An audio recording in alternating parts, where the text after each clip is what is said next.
হাওড়ার ডোমজুড়ে টায়ারের গোডাউনে ভয়াবহ অগ্নিকাণ্ড। গতকাল রাতে পাকুড়িয়ায় টায়ারের গোডাউনে আগুন ধরে যায়। বিধ্বংসী আগুনে ভস্মীভূত পাশে দাঁড়িয়ে থাকা ক্রেন। দমকলের কয়েক ঘন্টার চেষ্টায় আগুন নিয়ন্ত্রণে আসে। শর্ট সার্কিট থেকে আগুন বলে অনুমান দমকলের।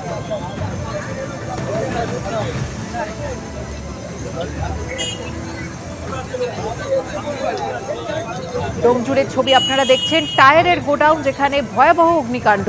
গতকাল রাতে গোডাউনে আগুন ধরে যায়। পাশে একটি ক্রেন দাঁড়িয়েছিল। বিধ্বংসী আগুনে ভস্মীভূত হয়ে যায় সেই ক্রেনটিও। কিভাবে কালো ধোয়া কুণ্ডলি পাকিয়ে উঠছে আপনারা দেখতে পাচ্ছেন। দাউ দাউ করে জ্বলছে গোডাউন।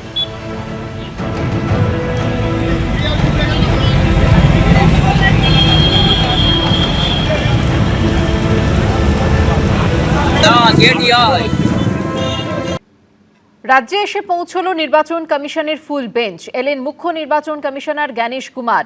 আজ সকাল 10টায় রাজনৈতিক দলগুলোর সঙ্গে বৈঠক করবে নির্বাচন কমিশনের ফুল বেঞ্চ। এদিন জ্ঞানেশ কুমার আসার আগে থেকেই ওয়েস্টিনে তৃণমূল বিধায়ক তাপস চট্টোপাধ্যায়ের নেতৃত্বে বিক্ষোভ শুরু হয়। কালো পতাকা হাতে গো ব্যাক স্লোগান ওঠে। জ্ঞানেশ কুমারের কনভয় পেরোনোর সময় তেঘড়িয়ায় বিক্ষোভ দেখায় সিপিএম। হলদিরাম মোড়েও দেখানো হয় বিক্ষোভ। প্রায় 63 লক্ষ ভোটারের নাম বাদের প্রতিবাদে শুক্রবার থেকে ধর্মতলায় ধর্ণা দিচ্ছেন মমতা বন্দ্যোপাধ্যায়। এই পরিস্থিতিতেই রবিবার রাজ্যে এসে পৌঁছল নির্বাচন কমিশনের ফুল বেঞ্চ। এলেন মুখ্য নির্বাচন কমিশনার জ্ঞানেশ কুমার। এদিন জ্ঞানেশ কুমার আসার আগে যে হোটেলে থাকবেন তিনি, সেই ওয়েস্টিন থেকে 50 মিটার দূরে বন্দের মোড়ে তৃণমূল বিধায়ক তাপস চট্টোপাধ্যায়ের নেতৃত্বে বিক্ষোভ শুরু হয়। প্ল্যাকার্ড, কালো পতাকা হাতে গো ব্যাক স্লোগান ওঠে। বৈধ ভোটারদের নাম বাদ যাচ্ছে কেন? ইলেকশন কমিশন জবাব দাও। Gyanesh Kumar go back.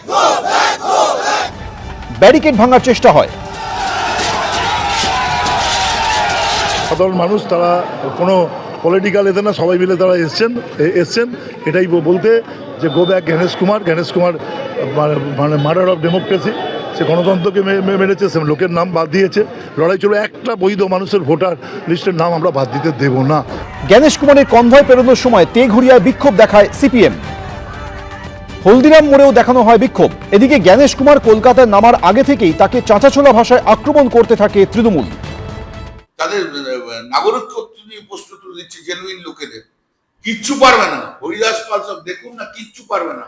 ও নরেন্দ্র মোদী যাই বলুক আর অমিত শাহ যাই বলুক, চাণক্যকে না এবার জল খাইয়ে ছেড়ে দেবো কোথাও। যাদেরকে এশার করে লাইনে দাঁড় করিয়েছ, তারা জবাব দেওয়ার জন্য তৈরি। আমরা পয়েন্টে পয়েন্টে ওই জুমলাবাজিদের দেবো, আর জুমলাবাজিদের জয়েন্টে জয়েন্টে ব্যথা লাগবে। পাল্টা জবাব দিয়েছে বিজেপি। আবার হুমকি। গতকাল কল্যাণবাবু বলে দিলেন যে আঙুল কেটে নেবেন। আজকে পয়েন্টে পয়েন্টে জয়েন্টে জয়েন্টে ব্যথা করার কথা বলছেন।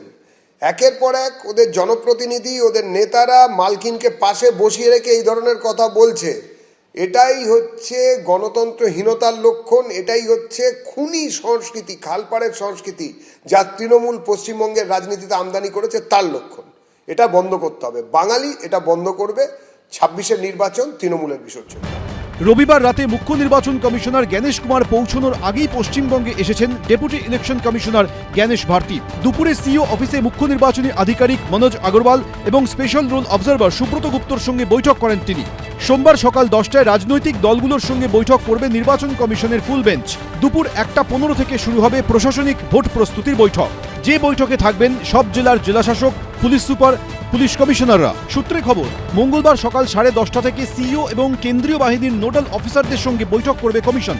তারপর মুখ্য সচিব, ডিজিপির সঙ্গে বৈঠকে বসবে কমিশনের ফুল বেঞ্চ। মঙ্গলবার বেলা 12:30টায় বিএলওদের সঙ্গে কথা বলবে কমিশনের ফুল বেঞ্চ। আমরা তো রেডি আছি।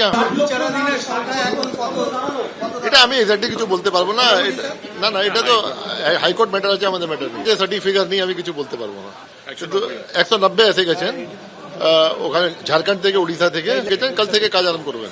তৃণমূল সূত্রে খবর, সোমবার নির্বাচন কমিশনের ফুল বেঞ্চের সঙ্গে বৈঠকে ফিরহাদ হাকিম, চন্দ্রিমা ভট্টাচার্যের পাশাপাশি তৃণমূলের প্রতিনিধিত্ব করবেন প্রাক্তন ডিজিপি ও রাজ্যসভার প্রার্থী রাজীব কুমার। এবিপি আনন্দ। এবিপি আনন্দ, এগিয়ে থাকে, এগিয়ে রাখে।